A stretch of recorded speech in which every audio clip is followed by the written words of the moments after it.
오늘 우리가 읽은 여호수아 8장에서는 아이성에서 두 번째 전투, 그리고 또 그 후에 어떤 일이 일어났는지를 성경이 기록하고 있습니다.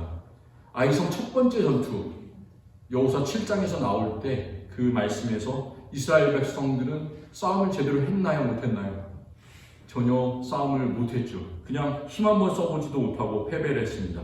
그렇게 된 것은 이스라엘 가운데 수십만 명이 있는데, 수백만 명이 있는데 단 한 사람이 죄를 지었기 때문에, 유다 지파에 속한 한 사람, 아간이라는 사람의 죄 때문이었습니다.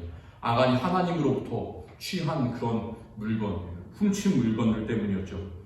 그래서 그 물건들과 또 그에게 속한 모든 것들을 다 아골골짜기에서 하나님께서 심판하신 그 후에야 하나님은 이스라엘 백성들에게 두 번째 기회를 주십니다.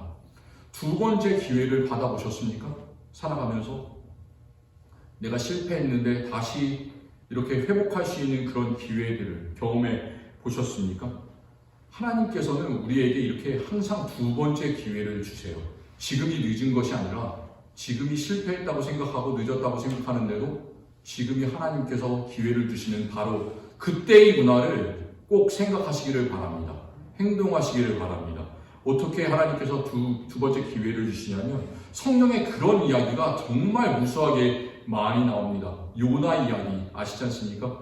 하나님께서 바벨론의 그 수도였던 니느웨로 가서 복음을 전하라 라고 말씀하셨는데, 하나님께서 전하는 게 너무 싫어서, 그 니느웨 사람들이 너무나 싫어서, 강대국이기 때문에, 이스라엘을 억압하는 그런 나라이기 때문에 너무 싫어서, 그래서 정반대 다시스로 갔던 요나, 하나님께서 물고기 뱃속에서 3일 동안을 지내게 하시고 그곳에서 다시 회개하여서 니느웨로 가서 복음을 전하게 하셨습니다.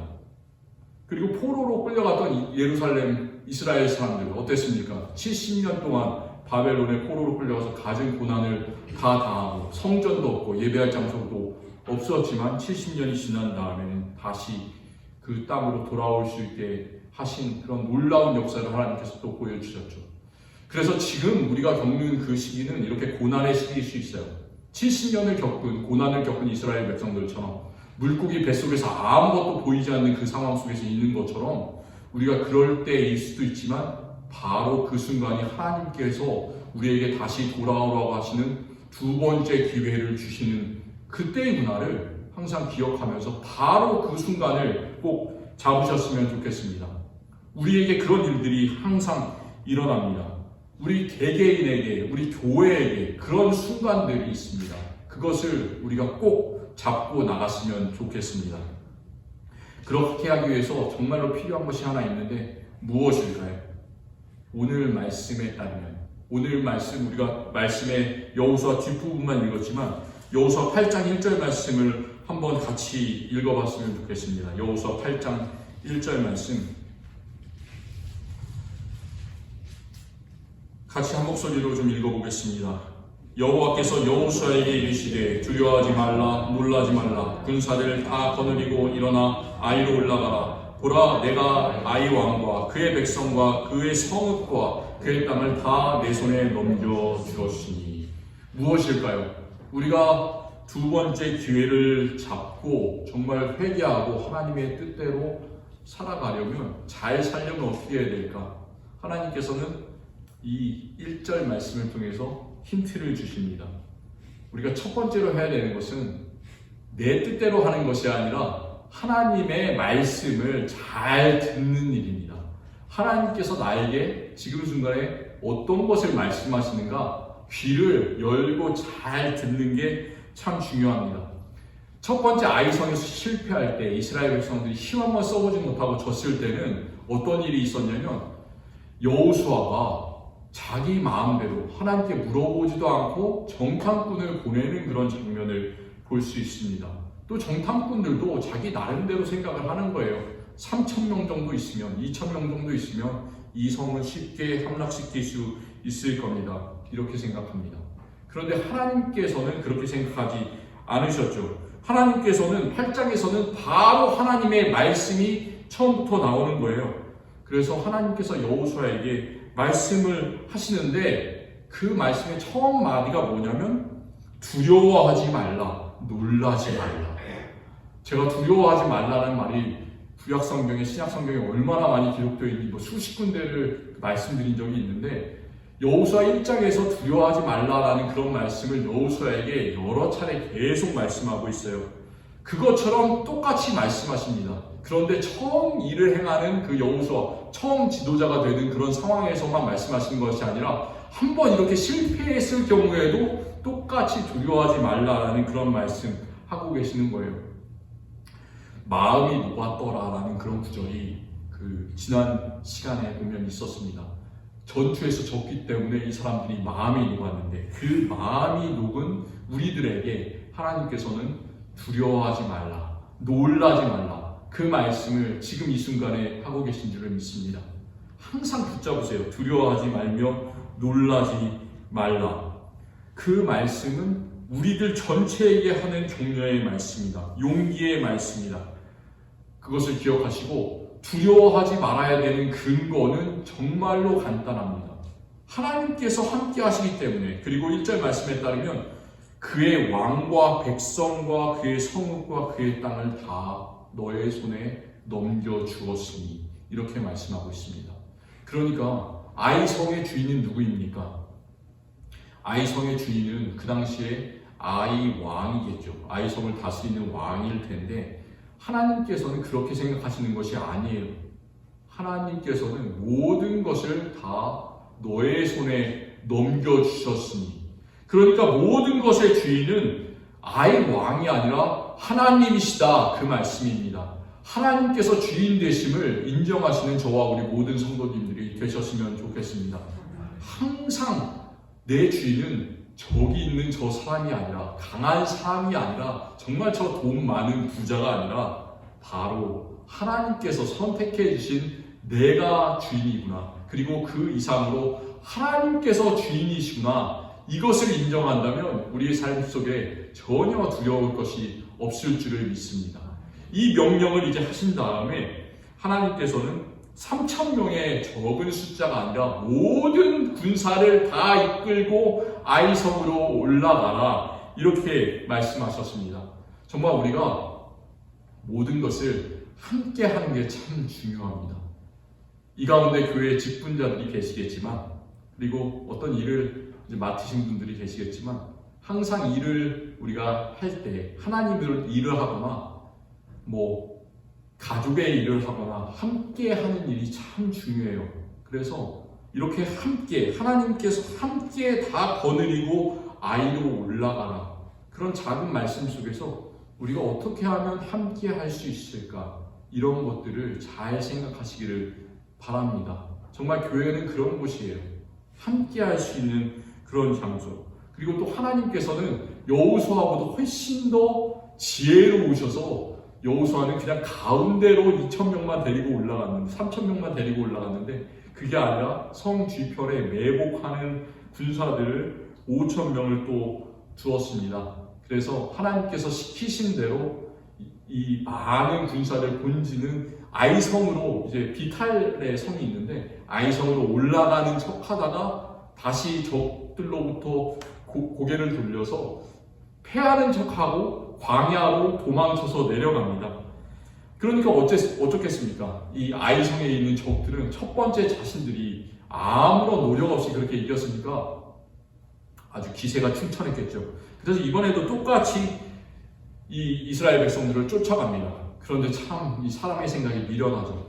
성에 아무도 남겨놓지 않고 쫓아가는 거죠. 참 이게 군사학적으로도 보면 정말로 미련한 것이죠. 성에 아무도 남겨놓지 않고 그 이스라엘 백성들을 추격해 갔다. 그리고 성문까지 열어놓고 쫓아갔다, 이렇게 말씀하고 있습니다. 그리고 이 사람들은 아이성 뒤쪽에 이스라엘 군사들이 5,000명이 매복하고 있다는 것을 알지 못했습니다. 그때 하나님께서는 여호수아에게 말씀하시죠. 18절에 이렇게 말씀하십니다. 내 손에 잡은 단창을 들어 아이를 가르치라. 내가 이 성읍을 내 손에 넘겨주리라. 1절 말씀에서는 아이 왕과 그의 백성과 그의 성읍을, 그의 땅을 다 내 손에 넘겨주었으니, 하나님께서는 이렇게 우리의 운명을 천국으로 이미 다 결정을 하셨다라는 그런 말씀이에요. 그런데 이제 18절 말씀에서는 또다시 단창을 들어 아이를 가리키라 내가 이 성읍을 내 손에 넘겨주리라 이렇게 또 말씀하시잖아요.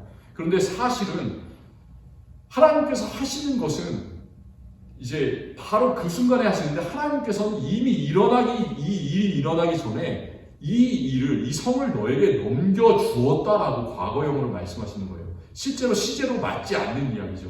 그런데 하나님께서는 이렇게 하나님께서 결정하는 순간 그렇게 되는 겁니다. 우리도 인생을 하나님께서 천국으로 결정하셨기 때문에 우리는 하나님의 영원한 복을 우리가 이미 받게 된 것이죠. 그리고 그 일을 하시는 것은 바로 지금 이 순간이라는 거예요. 지금 이 순간에 내가 이 성읍을 너 손에 넘겨주리라. 이 말씀을 보면 우리가 모세에게 홍해 바로 앞에서 출애굽기 14장에 백성들이 어찌할 바를 몰라서 갈팡질팡하고 있을 때 앞에는 홍해가 가로막혀 있고 뒤에는 그 이스라엘 60만, 100만, 200만 백성들을 뒤쫓는 바로와 그 군사들이 있을 때 어찌할 바를 모를 때 하나님께서 주셨던 명령과 이 명령이 똑같은 것을 우리가 볼 수가 있습니다. 모세에게 이런 말씀을 하세요. 지팡이를 들고 손을 바다 위로 내밀어 그것이 갈라지게 하라. 이스라엘 자손이 바다 가운데서 마른 땅으로 행하리라.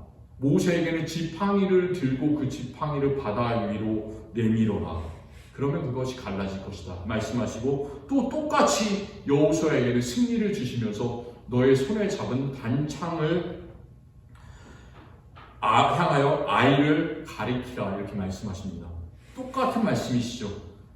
그리고 그때 그 단창은 이렇게 우리가 영어로는 자벨린이라고 되어 있는데 그게 이렇게 큰 것이 아니라 이 중동 지방에서 주로 쓰였던 이렇게 작은 이렇게 휘어져 있는 그 달 모양의 그런 칼이었다고 합니다. 그래서 그것은 하나님의 주권을 상징하는 그런 칼이었다고 그렇게 학자들은 이야기를 하더라고요. 그 하나님의 능력과 위엄을 보여주는 그 칼을 가리켜서 아이성을 치라 이렇게 말씀하십니다. 이 말씀은 세상에서 영적인 싸움을 하고 또 믿음으로 살아가는 것은 우리들의 일이다. 싸움은 우리가 하는 거잖아요. 칼을 가리키는 것, 전투를 하는 건 우리가 하는 것인데 정말로 그 뒤에서 행하시는 분은 누구냐? 우리의 삶을 주장하시는 분은 누구냐? 우리 교회를 주장하시는 분은 누구냐? 그것은 바로 우리의 하나님 여호와다. 그 사실을 우리에게 보여주고 있습니다. 우리가 항상 그 사실을 기억해야 돼요. 사람이 일하는 것이 아니라 하나님께서 일하시는구나. 하나님께서 이끄시는구나. 우리가 일이 잘 풀리지 않을 때 항상 이런 말씀을 많이 읽고 또 암송을 합니다. 잠언 11장 9절 말씀인데 사람이 마음으로 자기의 길을 계획할지라도 그의 걸음을 인도하시는 이는 여호와시니라. 이 말씀을 우리가 하면서 위로를 받습니다. 그런데 그 말씀은 우리가 참 사람의 일이 잘 안 되기 때문에 그냥 될 대로 되라 이렇게 손을 놓고 있는다 이런 뜻이 아니라요. 우리가 하나님의 인도하심을 받고 계속해서 앞으로 걸어나가야 되는구나. 그것을 이 말씀은 우리에게 이야기를 해주고 있습니다.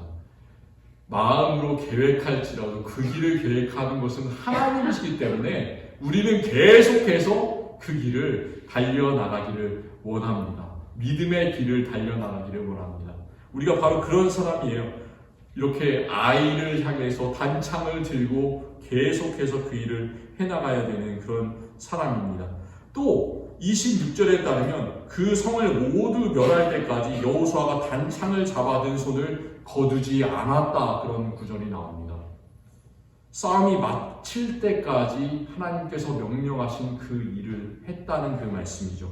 디모데 후서에서 바울이 죽기 전에 나는 선한 싸움을 마치고 달려갈 길을 마치고 믿음을 지켰으니 이제 후로는 나를 위하여 의의 면류관이 예비되었으니 이렇게 사도 바울이 고백하고 있는 것처럼 우리가 그 믿음의 경주를 끝까지 달렸으면 좋겠습니다. 우리는 참 이렇게 참을성이 없는 사람들이에요. 한번 하자 그럼 할 때는 막 이렇게 하는데 한 달, 두 달, 1년, 2년 지나면 언제 그랬냐는 듯 이렇게 모든 계획이 사그러지는 그런 사람입니다. 그러니까 심지어 작심삼일이라는 그런 말이 유행을 하겠죠. 그런 사람이에요. 3일만 지나면 마음이 사그라지는 사람. 그렇지만 여호수아가 손에 든 단창을 하나님께서 명령하시는 대로 그것을 끝까지 전투가 마칠 때까지 들고 있었던 것처럼 그 단창이 우리에게 무엇입니까? 단창은 바로 에베소서 6장의 영적인 전투를 말씀하시는 구절, 그것은 바로 하나님의 검, 하나님의 말씀이잖아요. 그래서 우리는 하나님의 말씀을 늘 붙잡고 한 구절이라도 성경에 있는 말씀을 나에게 주시는 그 말씀으로 붙잡고 믿음으로 고백하면서 걸어나가시는 저와 우리 모든 성도님들이 되셨으면 좋겠습니다. 제가 여호수아 8장에서 강조하고 싶은 그런 부분은 뒷부분 말씀이에요. 29절부터 35절까지 있는 이스라엘 백성들이 전투를 마치고 어떤 일을 했는가, 그런 일들을 나누고 싶습니다. 이 구절들이 정말로 중요합니다. 우리의 인생의 우선순위가 무엇에 있는지를 잘 보여주는 말씀이에요. 우리 교회의 우선순위가 무엇에 있는지를 잘 보여주는 그런 말씀입니다. 우리가 어떤 일을 정말 열심히 해요. 여름에 여행을 가셔서 한 5일 동안 운전만 했다. 10시간씩 운전만 했다. 너무 피곤하잖아요? 싸움을 했다. 군대에서 훈련을 일주일 동안 열심히 했다. 너무 힘들지 않습니까? 그러면 가장 처음에 하는 게 무엇입니까? 집에 들어가서 양말을 벗고 샤워를 하고 잠을 자야 되잖아요. 쉬어야 되지 않습니까? 그게 보통 우리들의 생각이고, 우리는 하나 끝났으면 좀 쉬어야 되겠다, 이렇게 생각하지 않습니까? 그런데 이스라엘 백성들이 하는 게 좀 이상합니다. 보시면 전쟁을 바로 마쳤는데 그들은 쉬러 가지 않습니다. 어떻게 하냐면 싸움을 이기고 나서 약 30마일을 북쪽으로 올라갑니다. 북쪽으로 올라가서 그곳에 산이 하나 있는데 산의 이름이 뭐냐면 에발산입니다. 에발산. 그 에발산에서 세 가지 일을 하는 것을 오늘 30절부터 보여주고 있습니다. 첫 번째 일은 그들이 제단을 쌓고 하나님께 번제물과 화목제물을 드렸다, 이렇게 말씀하고 있습니다. 하나님께 예배를 했다는 말이에요. 하나님께 예배하는 것. 두 번째, 그곳에서 한 돌을 세우고 모세가 받은 율법의 말씀, 10계명이죠. 10계명을 그 큰 돌에다가 기록하는 것, 그것을 합니다. 그리고 또 세 번째, 백성들 모두가 그 가운데 큰 골짜기가 있는데 그 골짜기를 사이에 두고 한쪽은 에발산이고요. 그 골짜기를 건너서 다른 또 비슷한 높이의 산이 있는데 그게 남쪽에 있는 그리심산입니다. 그래서 그 가운데서 소리를 와 치면 우리가 산에서 야호 그러면 어떻게 되나요? 그 야호 소리가 야호 막 이러면서 다시 되돌아오잖아요. 그것처럼 소리가 한 사람이 소리를 지르면 그 에발산과 그리심산에 있는 모든 사람들이 소리를 잘 들을 수 있는 그런 장소예요. 그래서 이 모든 백성들이 그 산 두 군데 에발산 그리심산에 쓰고 여호수아가 율법책에 기록된 모든 말씀을 읽었다, 이렇게 기록되어 있습니다. 첫 번째는 예배를 드렸다. 두 번째는 십계명의 말씀을 기록했다. 세 번째는 이 말씀을 함께 낭독하고 들었다, 이것입니다. 이것은 그냥 단지 여호수아 8장에 나온 그런 말씀뿐만이 아니라 정말로 우리가 어떻게 하나님을 섬겨야 될까, 어떻게 우리 교회가 하나님을 섬겨야 될까, 그런 힌트를 이 말씀 속에서 우리가 찾기를 원합니다. 우리가 다 쉬고 싶잖아요, 어떤 큰 일을 마치면. 그런데 그들은 길갈이라는 그곳이 원래 그 본진이었습니다. 여리고를 점령하기 전에 그들이 길갈에 진을 쳤다라는 그 구절이 나오는데, 원래는 길갈로 돌아와서 쉬어야 돼요. 편하게 발 뻗고 몇 날 며칠을 정비하고 쉬고 이러면서 즐겁게 놀고 이래야 됩니다. 그런데 그렇게 하지 않고 이렇게 산으로 올라가서 예배한 이유가 무엇이냐? 그게 어디에 나오는 말씀이냐면 하나님께서 신명기 27장에 모세가 바로 죽기 전에 하나님께서 모세를 통해서 하신 말씀이 바로 이 말씀입니다. 모세가 죽기 전에 이런 말씀을 하고 있습니다. 잘 들어보세요. 너희가 요단을 건너거든 내가 오늘 너희에게 명령하는 이 돌들을 에발산에 세우고 거기서 내 하나님 여호와를 위하여 제단 곧 돌단을 쌓되 그것에 쇠 연장을 되지 말라. 너희는 다듬지 않은 돌로 내 하나님 여호와의 제단을 쌓고 그 위에 내 하나님 여호와께 번제를 드릴 것이며 또 화목제를 드리고 거기에서 먹으며 내 하나님 여호와 앞에서 즐거워하라. 너는 이 율법의 말씀을 그 돌들 위에 분명하고 정확하게 기록할지니라. 이렇게 말씀하고 있습니다. 또 모세는 거기서 계속해서 얘기하는 게 백성을 12지파가 있는데 6지파씩 나눠서 에발산과 그리심산에서 세워서 그리심산에서는 축복을 선포하고 에발산에서는 저주의 말씀을 선포해라. 이렇게 말하고 있습니다. 그러니까 여호수아는 그냥 재미로 에발산으로 이렇게 올라가는 것이 아니라 하나님과 약속을 지키기 위해서 그 일을 한 거예요. 하나님과 약속을 지키기 위해서. 얼마나 힘들어요. 자기의 목숨을 걸고 해야 되는 그런 일이잖아요. 전쟁을 마치고 한다는 게. 그런데 하나님의 명령들을 하나하나 빠지지 않고 모세가 전한 그 하나님의 명령들을 이렇게 해라 저렇게 해라 저렇게 해라 그것을 하나도 다 빠지지 않고 그대로 행했습니다. 우리가 하나님의 명령을 정말로 이렇게 하나씩 행하는 게 진짜로 중요합니다. 요한계시록 맨 마지막 22장에 보면 이 말씀을 하나도 내 책에서 지워버리지 말라라는 그런 말씀이 있지 않습니까? 그래서 성경에는 단 하나라도 중요하지 않은 그런 말씀이 없는 겁니다. 사실 우리가 살아가면서 많은 적당주의에 빠져서 살아갑니다. 피곤하면 쉬어도 돼. 피곤하면 예배 안 해도 돼. 그 다음에 예배하면 돼. 이렇게 생각을 합니다. 우리는 적당주의에 빠지면 안 됩니다. 그런데 오늘 말씀에서 여호수아는 예배에 정말 목숨을 건 사람이에요. 이스라엘 땅은 고도가 다 낮습니다. 대부분 다. 맨 북쪽 꼭대기에 있는 헐몬산 거기만 9,000피트고요. 거기만 빼면 다 낮은 지역인데 오늘 말씀에 나오는 이 여호수아와 이스라엘 백성들이 예배를 드리러 올라갔다고 한 에발산은 그 중에서 한참 높은 그런 지역입니다. 3,600피트의 고지대입니다. 그러니까 미터로 하면 약 1,000m 정도가 되겠죠. 다른 데는 500m 다 이하인데 한참을 올라가야 되는 거예요. 산으로 30마일을 올라간다고 생각해보세요. 전쟁을 다 마쳤는데 이것은 정말로 쉽지 않은 일입니다. 그런데 그들이 올라가는 이유는 정말 한 가지밖에 없죠. 예배하기 위해서 올라가는 것. 우리가 예배에 정말 목숨을 걸어야 합니다. 금년 우리 교회 표가 뭐예요? 풍성한 사랑으로 예배하는 교회잖아요. 우리는 다르게 다른 목적을 위해서 존재하는 사람들이 아니고요. 우리가 존재하는 목적은 정말 단 한 가지입니다. 우리가 살아가는 목적 단 한 가지예요. 하나님께 영광 돌리기 위해서, 하나님께 예배하기 위해서, 내가 있는 모든 장소를 다 예배의 장소로 만들기 위해서 우리는 존재하는 거예요. 그래서 내가 집에 있을 때, 잠을 잘 때도 그것은 그냥 내 집이 되는 것이 아니라 바로 내 집이 예배당이 되는 것이죠. 그렇게 만들기 위해서 살아가는 사람이 바로 우리들입니다.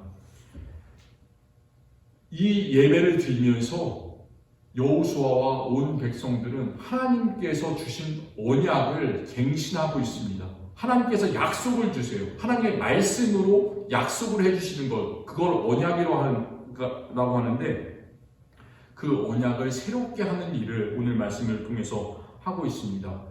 혹시 계약을 자주 갱신해 보셨습니까? 살아가면서? 우리가 크레딧 카드가 있어요. 신용카드를 쓸 때 연회비가 있는 카드들이 있습니다. 내기 정말 싫습니다. 그런데 연회비를 내야 어떤 혜택을 볼 수가 있는 것이죠. 그런 것입니다. 연회비. 그게 갱신이라는 거예요. 그런데 세상의 갱신을, 어떤 계약을 갱신하는 것, 언약을 갱신하는 것은 이렇게 짜증나는 것, 하기 싫은 것입니다. 그런데 하나님과 그 말씀의 언약을 갱신하는 것은 이렇게 짜증나고 하기 싫은 그런 것이 아니라 정말 우리가 생명을 걸고 해야 되는 그런 일입니다. 사사로운 일이 절대 아니에요. 그것은 정말 우리가 모든 것을 들여서 해야 되는 그런 일입니다. 여호수아서에 보면 하나님과 이 이스라엘 백성이 하나님의 언약을 새롭게 하는, 갱신하는 장면이 3번이 나오는데 첫 번째는 여호수아 5장에서 여리고 전투를 앞두고 나서 정말 큰 위협을 앞둔 그런 상황인데 하나님께서 이상한 명령을 내리시는 것 혹시 기억하십니까? 광야에서 너네들이 할례를 행하지 못했기 때문에 너희는 할례가 없는 백성이다. 정말 이 중요한 가운데서 할례를 행해라. 하나님과 이스라엘 백성이 맺은 약속이 바로 할례인데 너희는 내 백성이다라는 그런 약속인데요. 그런 약속을 생명을 무릅쓰고 해라. 그 전투를 앞두고 그것을 여호수아 5장에서 말씀하고 있고요. 두 번째 계약을 갱신하는 장면이 바로 오늘 이 말씀입니다. 예배를 드리고 또 거기다 돌을 쌓으면서 십계명을 기록하고 하나님의 율법의 말씀을 낭독하고 들은 것, 그것이 다시 마음을 새롭게 하면서 약속을 갱신하는 그런 장면입니다. 그리고 여호수아 맨 마지막에 보면 세 번째 계약 갱신의 장면이 나오는데, 여호수아가 맨 죽기 전에 24장에 나는 나와 내 가족은 여호와 하나님 한 분만을 따르겠으니 너희들은 앞으로 너희가 섬길 신을 택하라. 나와 내 가족은 여호와를 섬기겠노라. 여호수아가 그렇게 말하는 장면이 나옵니다. 그때 백성들이 여호수아에게 순종을 하면서 그렇습니다. 우리도 하나님만을 섬기겠습니다. 실제로 그렇게 하지 못했어요. 사사기 그 앞으로 역사를 보시면 그런데도 불구하고 그렇게 계약을 다시 갱신하는 장면이 여호수아 24장에서 나옵니다. 하나님께서 이렇게 언약을 갱신하실 때 그 하나님의 언약의 내용은 똑같아요. 우리가 말씀을 전해 듣는데 그 말씀의 내용은 거의 똑같습니다.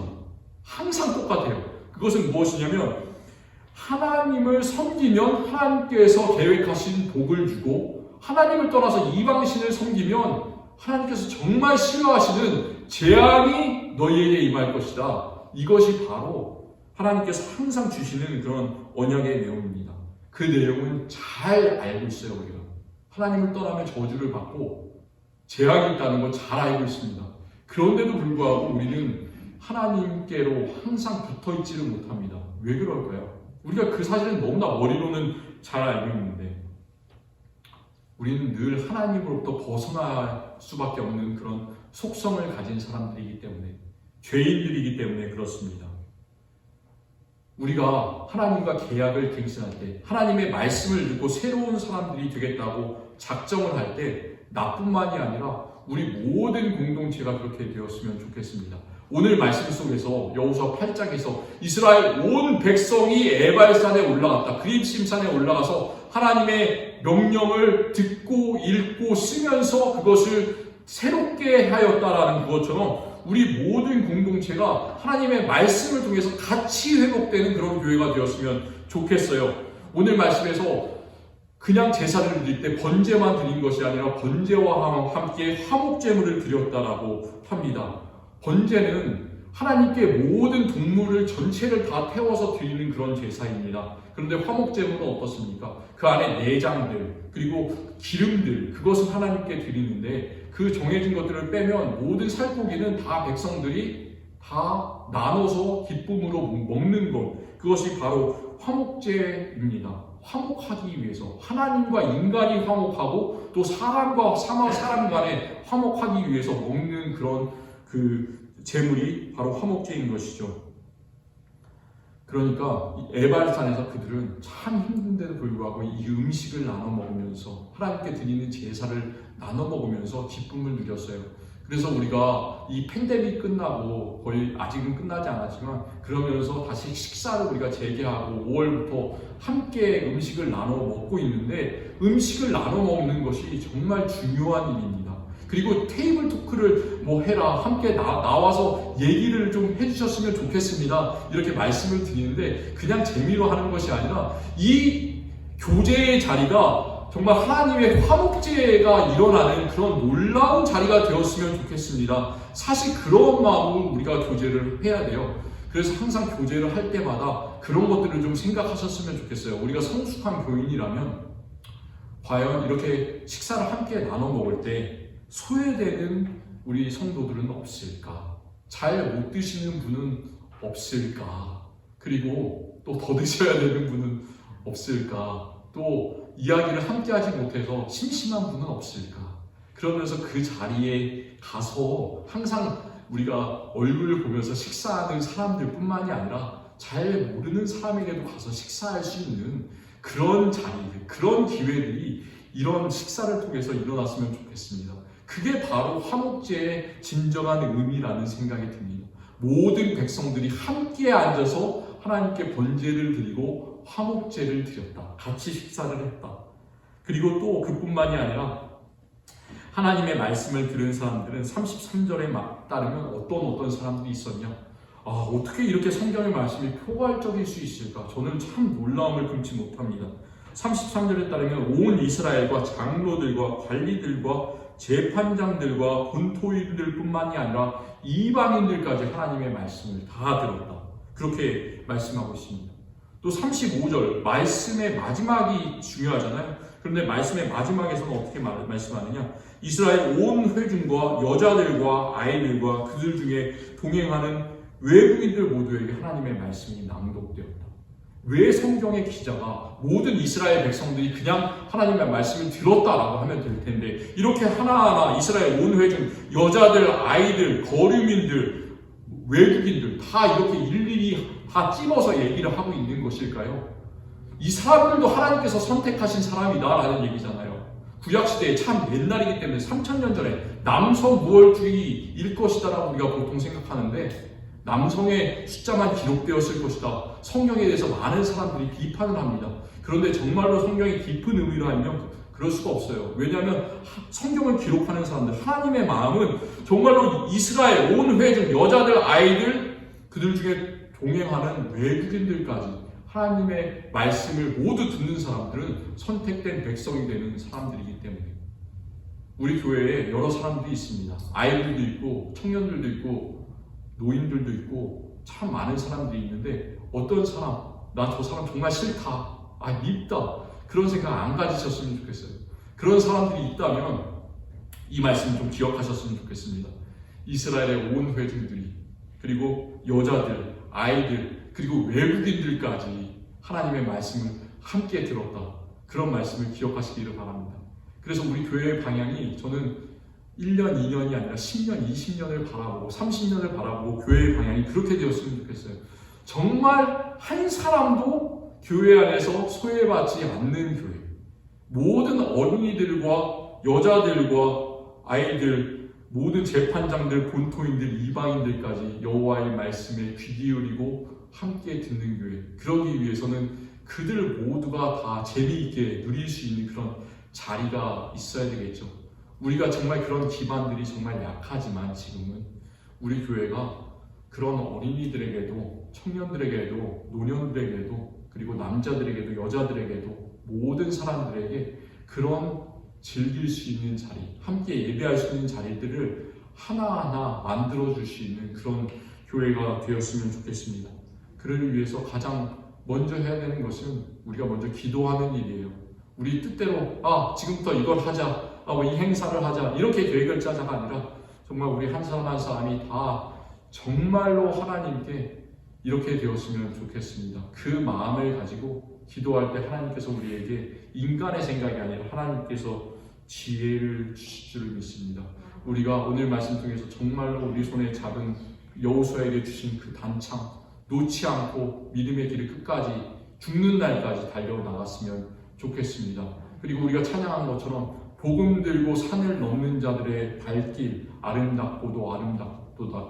그 말씀처럼 에발산에 30마일을 올라가서 그곳에 한 가지 목적을 위해서 예배하는 목적을 위해서 그곳에 올라가는 것처럼 예배가 우리의 삶의 생명이 되고 항상 어느 곳에서나 예배할 수 있는 우리 모든 성도님들이 되셨으면 좋겠습니다. 하나님 감사합니다. 오늘 말씀 속에서 이스라엘 백성들에게 새로운 기회를 주시니 감사하고 또 여호수아에게 새로운 기회를 주셨습니다. 우리에게도 또 우리 교회에게도 새로운 기회를 주시고 또 회개할 수 있는 시간들을 우리에게 주시니 참 감사합니다. 하나님 오늘 말씀 속에서 예배의 삶을 살아갔던 여호수아와 이스라엘 백성들처럼 우리가 언제 어디에 있든지 하나님께 예배하는 일 정말로 귀히 여길 수 있게 주님께서 우리의 마음 예배의 삶으로 변화시켜 주시옵소서. 그리고 그 예배에서 단 한 사람만 예배하는 것이 아니라 모든 백성들이 함께 말씀을 읽으며 또 교제를 나누며 기뻐했던 것처럼 함께 기뻐할 수 있는 우리 교회 성도들 다 될 수 있도록 인도하여 주시옵소서. 그를 위해서 우리 교회 정말로 열심히 기도하기를 원합니다. 모든 사람들이 다 편안하게 또 기뻐하며 주님과 함께 예배할 수 있도록 정말로 모든 것들이 잘 주님의 뜻대로 준비되고 갖춰지기를 원합니다. 그래서 이 지역에 있는 많은 사람들을 주님의 방주 안으로 인도하고 구원낼 수 있는 주님께서 주신 사명을 잘 감당할 수 있는 우리들과 교회 되게 하여 주시옵소서. 감사드리며 예수님 이름으로 기도드립니다. 아멘.